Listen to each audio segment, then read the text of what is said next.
સીતારામ બધાને. વ્યવસાય જે છે ને, શિક્ષક માણસ છે ને, એને ક્યાંય હક ના થતું હોય, એની પાસે કાંઈક ને કાંઈક નવું હોય. તમને હું આજે એક શિક્ષકની વાત કરું છું. ગુરુ મોટો કે વકીલ? એક દિવસ એક વકીલે જે છે ને, એક શિક્ષકને કૂવો વેચ્યો, પાણીનો કૂવો, અને વાતચીત થઈ ગઈ, પૈસા અપાઈ ગયા.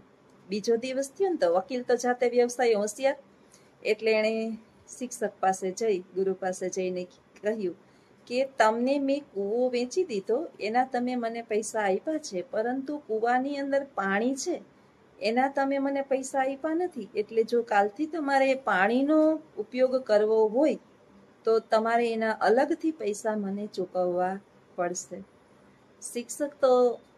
શિક્ષક છે, ગુરુ તો ગુરુ છે, એટલે એણે પણ હસતા હસતા મુખે સ્માઇલ મોઢા ઉપર લઈ આવી અને વકીલને કહ્યું કે હા હા મહાશય, સાંભળો, હું પણ તમને એ જ કહેવાનો હતો કે તમે જે મને કૂવો વેચ્યો છે ને, એ કૂવાનું પાણી તમે કાઢી લેજો, કારણ કે એ કૂવો તમે મને વેચી નાખ્યો છે.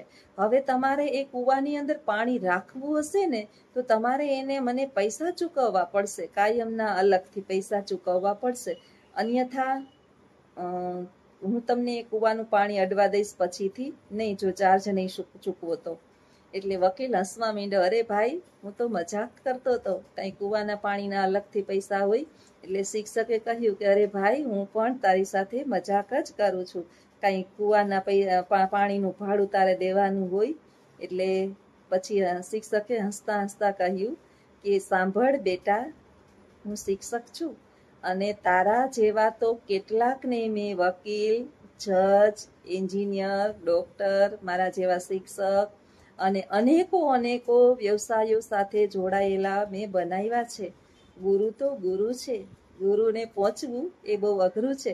ગુરુની વાણી જ માત્ર મીઠી હોય, બાકી ગુરુ જે છે ને, એ ધારે તો એક વ્યક્તિને આતંકવાદી પણ બનાવી શકે અને મહાન શાસક પણ બનાવી શકે. આ ગુરુના હાથમાં છે. શિક્ષક કભી સાધારણ નહીં હોતા, પ્રલય ઓર નિર્માણ ઉસકી ગોદ મેં ખેલતે હૈ. આચાર્ય ચાણક્ય, એનો તમે વાંચજો ચાણક્ય નીતિ, અને પછી જે છે વ્યવસાય જેટલા પણ શિક્ષકો છે એ જોજો. શિક્ષક બનવું એ કોઈ સાધારણ બાબત નથી. તો આગળ વિડિયાની અંદર બન્યા રહ્યો. આવું તો જ્યોત્સનાબેનનું ચાલ્યું જ રહેશે. સીતારામ બધાને. આજે છે શુક્રવાર, વાગી ગયા છે 4:30. કાલે આશીષનો બર્થડે હતો, મારા મોટા દીકરાનો, તો ઘણા બધાએ વિશ કર્યું છે. જે કમેન્ટ વિડીયો જોતા અને કમેન્ટ ના કરતા, એ બધાએ વિશ કર્યું છે. એ બધાનો ખૂબ ખૂબ દિલથી આભાર. માણસના આશીર્વાદ મળી જાય ને, એટલે એ ભગવાનના આશીર્વાદ સમાન છે. આપણે દિલથી કોઈને, ઘણા બધાએ સારું એવું, બેન તમારા વિડીયો જોઈ અને તમારું વ્યક્તિત્વ મને બહુ ગમે છે. ઘણા જે મને મારી વાણીને મને પસંદ કરો છો, અને એને કારણે જ આજે મારા વિડીયા જે છે ને એ જોવાય છે અને ચાલે છે. જીભ જે છે, જીભ આપણી વાણી, એ જોડાઈ ખવડાવે અને જસઈ અપાવે. હવે એ આપણા હાથમાં છે કે આપણે આપણી વાણીનો વિનમ્રતાથી ઉપયોગ કરવો છે કે ઉદંડાતાઈથી. બોલવું તો ગમે એમ છે, તો ઈશ્વરને આપણે પ્રાર્થના કરીએ કે હંમેશાને માટે સારી વાણીનો ઉપયોગ કરીએ. આજે છે ને, મને સરસ મજાનું સ્ત્રીઓ ઉપર એક વાત યાદ આવી કે સ્ત્રીની ઉંમર જે છે ને 20 વર્ષની હોય, મીન્સ સાસરે જાય, પરણીને એના સાસરિયામાં જાય, એટલે સ્ત્રીના જુઓ તમે રોલ કેટલા બધા છે. એક સ્ત્રી જે છે એ દીકરી, પેલા તો દીકરી બને, બેન બને, માસી બને, ભાઈ બને, કાકી બને, મામી બને, ભાભી બને, પત્ની બને, છેલ્લે માં બને, પછી દાદી બને, ઘણું બધું નાની બને. આવું બધું એ સ્ત્રીઓના રોલ હોય. પણ આ રોલની હું વાત નથી કરતી. હું સ્ત્રીઓના એવા રોલની વાત કરું છું કે સ્ત્રી પરણીને સાસરે જાય, 20-22 વર્ષની જેટલી એની ઉંમર હોય, એટલે એનું પેલું નાટક ઈ ચાલુ થઈ, ચાલો નોખા થઈ જાય, આપણે ભેગું નહીં પોસાય. આ સાંભળજો, આપણે બધાને લાગુ પડે છે અને બધાના જીવનની અંદર આ કથા ચાલુ થવાની જ છે. ત્યારે જે છે ને આપણને આપણું પરિવારજનમાં સાસુ સસરાની રોકટોક ના ગમતી હોય, બધાનું ભેગું સાચવવું ના ગમતું હોય, આપણે જે છે એ પતિ પત્ની સેપરેટ હોવા જોઈએ, આપણી ઈચ્છા મુજબ જીવન જીવવાવાળા હોવા જોઈએ. પછી એ સ્ત્રી જે છે એટલે મીન્સ સાસરે ગઈ છે, પછી એની ઘરે જે એની ભાભી આવશે ને તો એવી ઈચ્છા રાખે કે મારી ભાભી અને ભાઈ મારી મમ્મી ભેગા રહીએ, ઈ જુદા ના થાય. પોતાનું જુદું થઈ જવું છે, સેપરેટ રહેવું છે, અલગ રહેવું છે, ઈ જુદા નહીં થાય. પછી એક દિવસ ઉંમર જતા જતા જતા જતા આ સ્ત્રી જે છે એ પોતે પોતાના સંતાનો, એને સંતાનો ઈશ્વર આપવાના જ છે અને આપ્યા જ હોય. એ સંતાનો જે છે એ મોટા થશે અને પછી એનો રોલ આવશે સાસુ બનવાનો. ત્યારે એ આખા ગામને શિખામણ દેતી ફરશે કે ભેગું રહેવાય, હોય ત્યાં જ સારું, માતા પિતાની સેવા કરવી સારી. પછી એને ગુરુ જ્ઞાન આવે. પણ જ્યારે આપણો વારો હતો સેવા કરવાનો, આપણે જે ફરજ નિભાવવાનો, આપણા સાસુ સસરા રૂપી માતા પિતા જે આપને મળ્યા હતા, 4 દીકરી તો બહુ નસીબદાર છે, એને 4 મા બાપ મળે છે. તો એ 4 મા બાપને પૂર્ણ શ્રદ્ધાથી આપણે સાચવવાના હોય, પણ એમાં ભેદભાવ આવી અને પોતે જ્યારે નાની ઉંમરની અંદર નોખું થવાના નાટક ચાલુ કરે, ભાભી ને ભાઈ ભેગા રહીએ, ભાભી સારી હોવી જોઈએ, મારી મમ્મીની સેવા કરનારી હોવી જોઈએ. એક સ્ત્રી માટે કેમ કે એની ભાભી સેવા કરે અને હું નોખી થઈ જાઉં? ક્યારેક વિચારવા જેવું છે, બહુ વિચારાય. હું તો એમ કહું છું કે ઊંડાણપૂર્વક વિચારાય, એટલે આપણે જીવનની અંદર જે છે ને કોઈની માને દુઃખ દેવાનું મન જ ના થાય. આપણે આપણી સાસુને દુઃખ દેતા હોય ને, જ્યારે એની સાથે ઉદંડાઈ ભર્યું વર્તન કરતા હોય, એને રાખતા ના હોય, ત્યારે આપણે મનથી એક વખત વિચારી લેવાનું કે કાલ સવારે ઈશ્વર જે છે એ મારા ઘરની અંદર ભાભી આવે અને મારી મા સાથે આવું વર્તન કરશે ત્યારે મને ગમશે, મારી આતરડી કકડશે નહીં, એ બળશે નહીં, એને તકલીફ નહીં થાય. એ એકલા રજડતા રખડતા ભટકતા મા બાપ, પૈસો હોય છે, જુઓ પૈસો તો અત્યારે લગભગ માણસ બહુ હોશિયાર થઈ ગયા છે, એ પોતાના વૃદ્ધાવસ્થા પૂરતું એ રાખે છે. અમારા જ માતા પિતા, અમારા બા બાપુજી છે બિચારા એમના એના 6 સંતાનો ગરીબાઈ માંડ મોટા કર્યા, કઈ નહોતું, પણ એના પુણ્યના પ્રતાપે એને બધું પ્રાપ્ત થઈ ગયું. એક જ મિનિટ, એક ફોન આવે છે. આવું છે સ્ત્રીઓનું. સ્ત્રીઓના જો કેટલા બધા રોલ છે. એટલે સાસુ બનશે ને ત્યારે એની એક જ આગ્રહ કે મારી દીકરાની બહુ મારી સેવા કરે, મારો દીકરો કયા ઘરો હોય હું કહું એમ કરે, મને પૂછીને પાણી પીએ.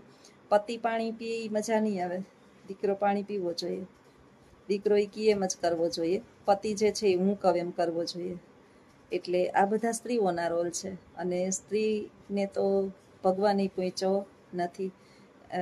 ઈશ્વર પાસે પ્રાર્થના કરવી કે હે દીનાનાથ, મારી બુદ્ધિને બગાડજે, સમત્વ રાખજે. મારા માતા પિતા હોય કે મારા સાસુ સસરા હોય, મારા સગા સંબંધી હોય કે દુનિયાનું કોઈ પણ માણસ હોય, હું જીવનની અંદર ક્યારેય કોઈ સાથે ભેદભાવ ન કરું. કારણ કે ભગવાને બનાવેલા દરેકે દરેક ઇન્સાનની અંદર પરમાત્માનો વાસ છે. આ દુનિયાનું કોઈ પણ માણસ મારે કારણે દુઃખી થશે તો ઈશ્વર મને એનો ચોક્કસ દંડ આપશે. આ ડર આપણી અંદર હોવો જોઈએ અને ડર જરૂરી છે.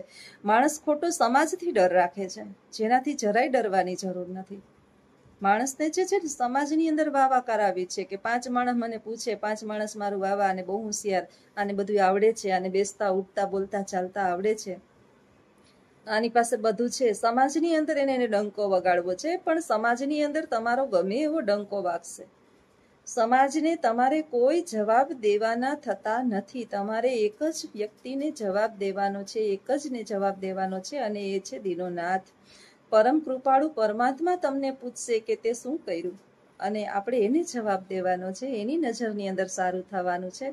પરંતુ માણસ તો ઊંધો જ છે.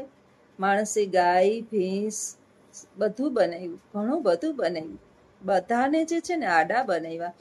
કીડી તમે જુઓ કે આડી ચાલશે, ગરોળી આડી, ભેંસ આડી, ગાય આડી, બકરી આડી, ઘેટું આડું. એક માણસ જ સીધું બનાવ્યું છે.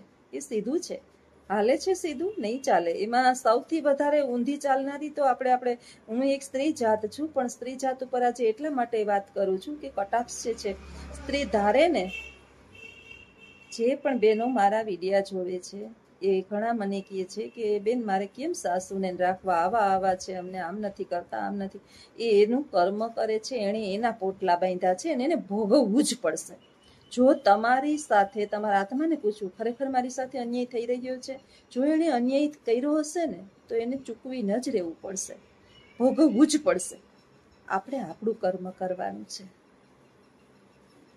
એક કીચડની અંદર જે છે એ અચાનક જ કોકે પથ્થર માર્યો અને કીચડ જે છે એ આપણે ઉડ્યું, તો આપણે કીચડને પાછો પથ્થર મારશું તો શું થાય? આપણે પાછું ફરી વખત કીચડ ઉઠશે ને. એટલે જેવા સાથે તેવા થવાની ભાવના રાખીએ. હું એમ નથી કહેતી કે દબાઈને રહેવું, બધાને જવાબ દેવું, પણ નહીં, આપણે આપણું નેકનું કર્મ છે ને આપણાથી જે ખરેખર જ્યાં આપણી ફરજ આવે છે ને ત્યાં ઝૂકીએ એમાં વાંધો નથી.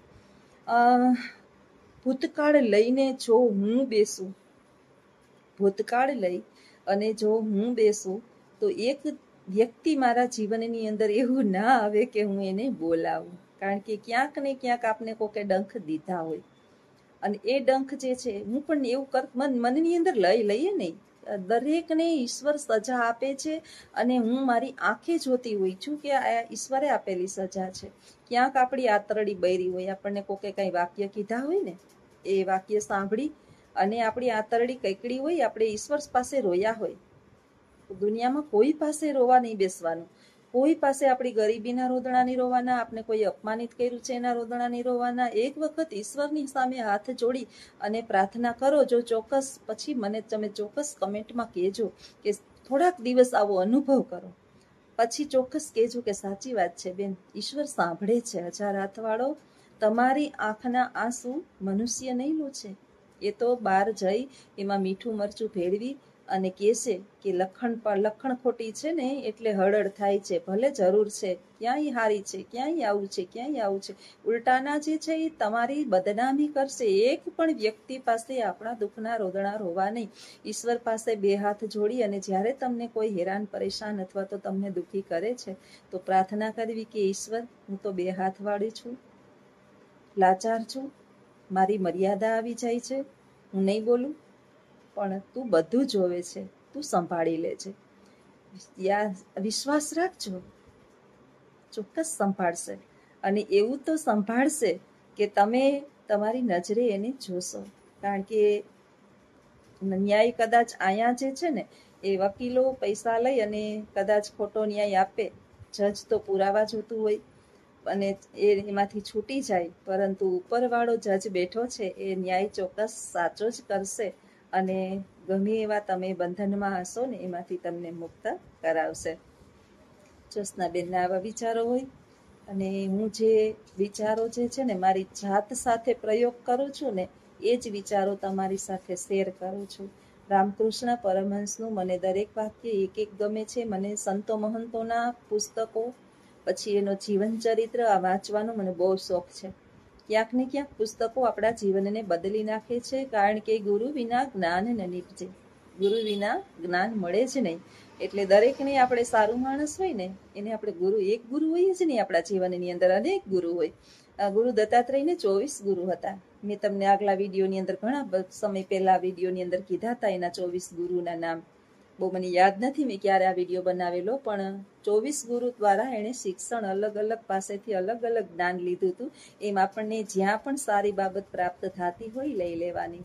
જીવન એ રીતે જીવીએ તો જીવન જે છે એ પૃથ્વી પર એ સ્વર્ગ બની જાય. પછી આપણને સ્વર્ગની અપેક્ષા રહીએ નહીં. આપણે પૃથ્વી પર, હું તો અત્યારે મારું જીવન જે છે ઘણા કહે છે કે આખો દીપ નરક વીખે છે, પાડની છે. એમને નરક ન વીખતા હોય, નરક વીખા હોય ને એની પાપ કર્યા છે એટલે આખો દી ડોહીના નરક વીખે. મેં આવું મારી કાને સાંભળેલું છે. અને આપણે કાંઈ ના બોલીએ, ચૂપચાપ સાંભળી લઈએ. એ પાડની છે, નરક વીખે છે ને એ પાડની છે. એની કંઈક એવા કામ કર્યા છે કરમ, એ નરક ભોગવે ભેગી. કોને ખબર છે કે હું આ મારું કયું ભાથું બાંધી રહી છું. અને હું તો હરખાવ છું કે ઈશ્વરે આ મોકો મને આપ્યો છે, ભલે આપ્યો હોય કાંઈ વાંધો નહીં. કોઈ પણ માણસ જે છે ને એ કાયમી માટે યથાવત નથી, અને એ નરક મેં વિખાય છે ને તો કદાચ એ નરક મારે પછી ભોગવવા પડશે નહીં. હું તો મારા આત્માને ખુશનસીબ સમજુ છું કે દિવસ ને રાત કોક મને એના મગજની અંદર રાખે છે, હું ચર્ચામાં છું એટલે મને દુઃખ ના થાય. અને સંતો મહંતોના જીવન વિના આવું આપણું હૃદય બને નહીં. તો ચોક્કસ તમને મારા વિચારો કેવા લાગતા હોય ને, હું મારા જીવનના વિચારો જ તમને જણાવીશ. કારણ કે રામકૃષ્ણ પરમહંસનું કહેતી હતી ને દરેક વાક્ય કે કોઈ પણ પ્રયોગ જે છે ને પહેલા આપણા ઉપર કરવો, આપણે એમાંથી 100% આપણે પારંગત થઈ ગયા હોય ને પછી જે વિચાર બીજાને કહેવાય અન્યથા કહેવાય નહીં, શિખામણ ન અપાય, અન્યથા કોઈને કહેવાય નહીં. આપણે ન કરતા હોય અને બીજાને કહીએ તું આ કર તો એ યોગ્ય ગણાય નહીં. તો આવા જ મારા વિચારો સાથેના વિડીયો તમને ગમતા હોય તો વિડીયોને લાઈક કરજો, શેર કરજો અને સબસ્ક્રાઈબ કરજો. આવજો. સીતારામ.